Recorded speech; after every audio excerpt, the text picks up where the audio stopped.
whole detachment full of battle suits. Awesome. But if your battle suits aren't magnetized, you might be a little annoyed.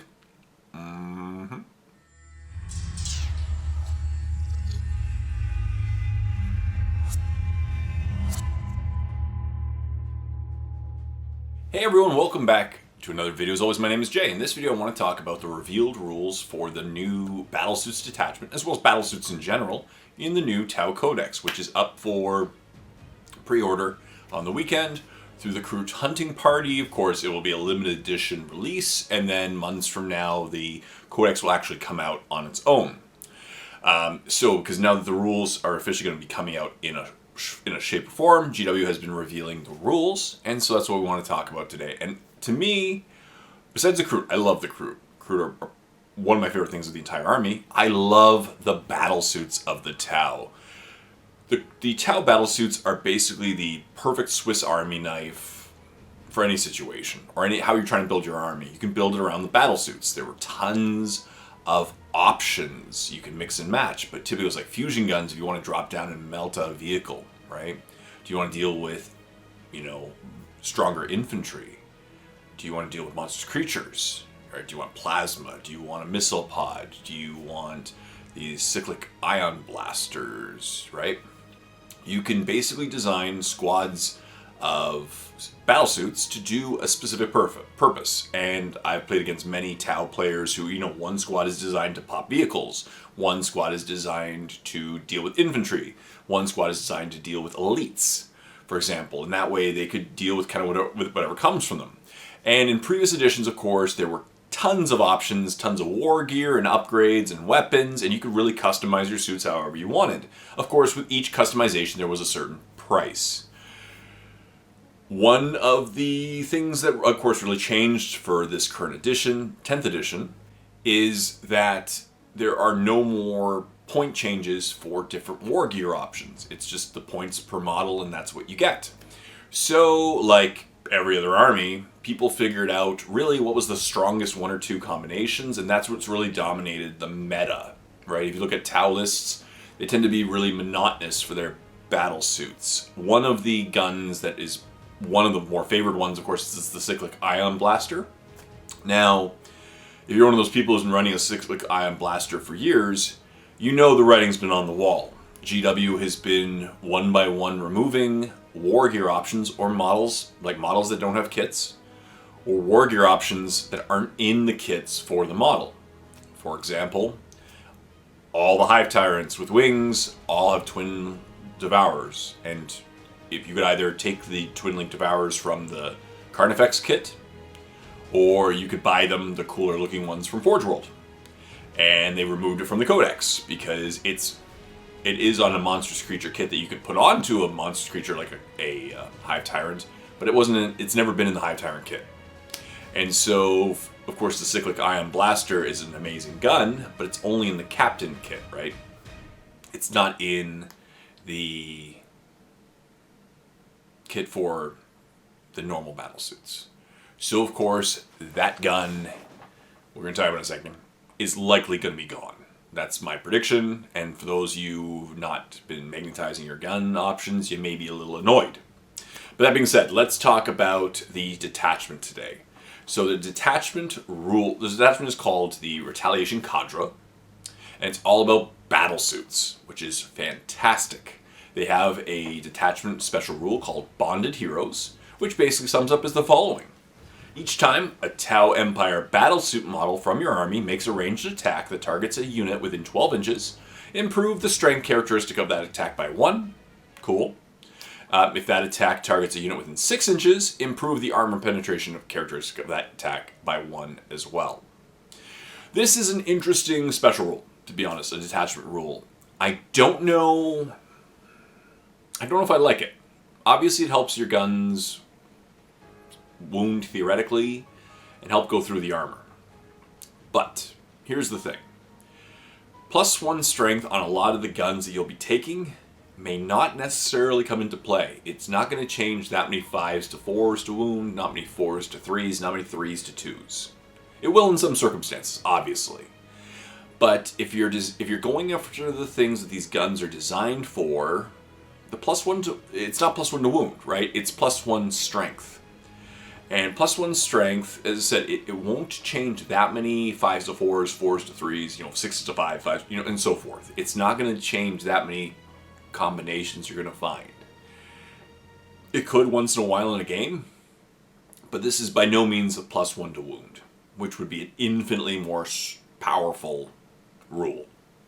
And that's from 12 inches, right? So you have to be within 12 inches of your opponent to shoot them and get +1 strength, in which anybody who survives will be 12 inches away from you. So they're in assault range. Battlesuits aren't particularly strong in assault, so if it's an assault strong unit, you're going to be in trouble. And then the increased AP damage, the increased armor penetration is from 6 inches. So number one, there must be a stratagem of some type to let them deep strike within 6 inches. Because otherwise, you're flying your guys to within 6 inches of your opponent. Once again, you better be assaulting them afterwards, because they're obviously going to, if they survive, you're right there, and you're going to be vulnerable. So I don't really know what I feel about this. I think it would favor the fusion guns if there's a deep strike rule that allows you deep strike within 9 inches, even more than 3 inches away. It would make sense. It's just, so your battle suits, to really take advantage of this attachment rule, have to be pretty exposed within 12 inches or within 6 inches, right? That's pretty exposed. The +1 strength, I don't think is going to be that much of a meta changer. Let me know, right? Because if it changes strength 6 to strength 7, that doesn't affect most things, right? 7s to 8s could. 8 to 9 probably won't affect that many things. As I said, it doesn't come into play much. And then the armor penetration increase, you have to be within 6 inches, which is very close to your opponent. But once again, it's a cool detachment of battle suits. And it looks like, based on the rules released so far, that this of course, the new rules will have themed battle suits with different names and potentially different rules. Probably different point values. So now the Swiss Army knife approach is gone.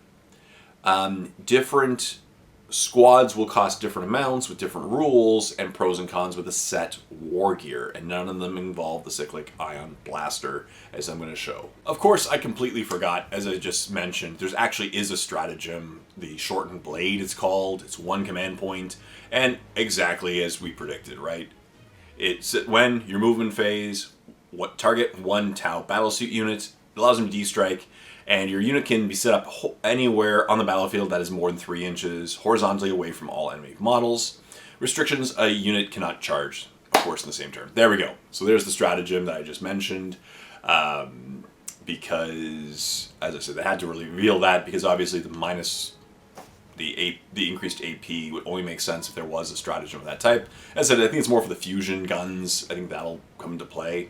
But yeah, so then we'll get on to the 3 types of battle suits. So it looks like there's going to be 3 types of battle suits: the Fire Knife, the Sun Forge, and the Star Scythe. And as you can see, they each have their own sets of war gear. The Sun Forge is all about the fusion blasters. So it has 2 fusion blasters, and it's designed to just drop in and melt your opponent in the face.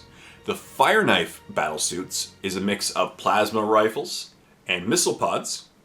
So this is really more of your elite troops. If you're going after Grey Knights and Custodes, this is going to be the guys for you. And of course the Star Scythe, which is basically burst cannons and flamers to deal with the hordes, the lower infantry, the Gaunts, right? The Orc Boys, the light armored infantry. This is going to be your guy to deal with them.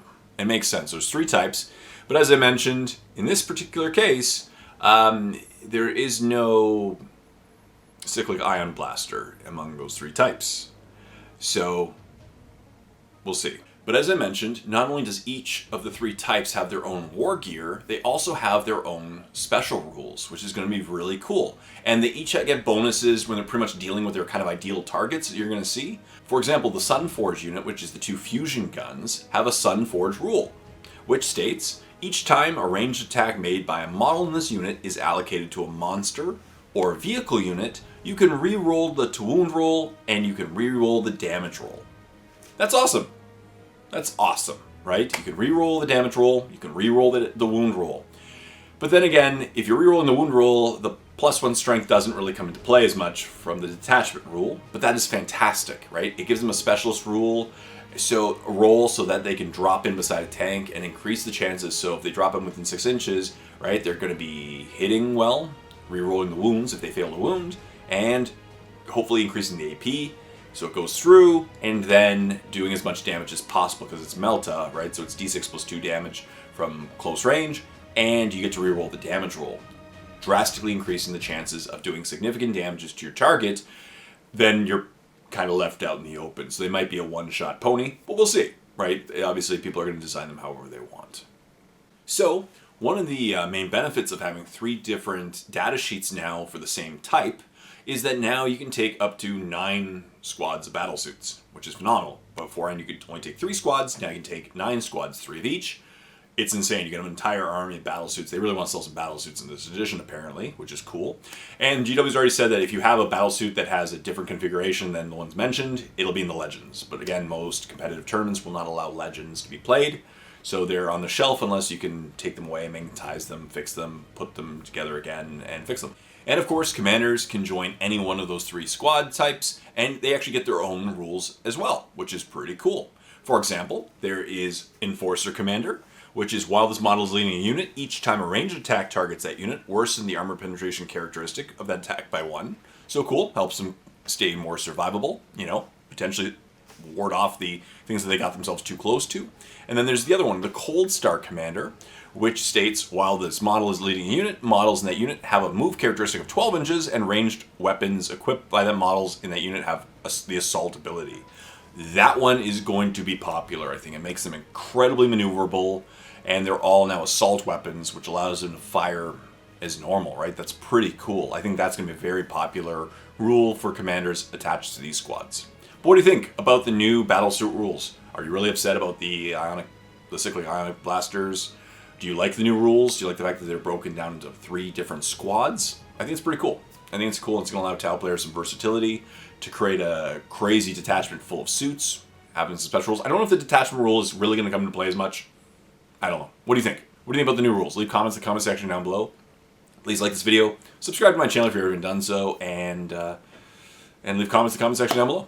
Please hit that bell so every time that I put up a new video you see it, and stay tuned for more videos reviewing Tau and painting tutorials and painting with J's and everything. And until next time, this is Jay saying happy painting your battlesuits.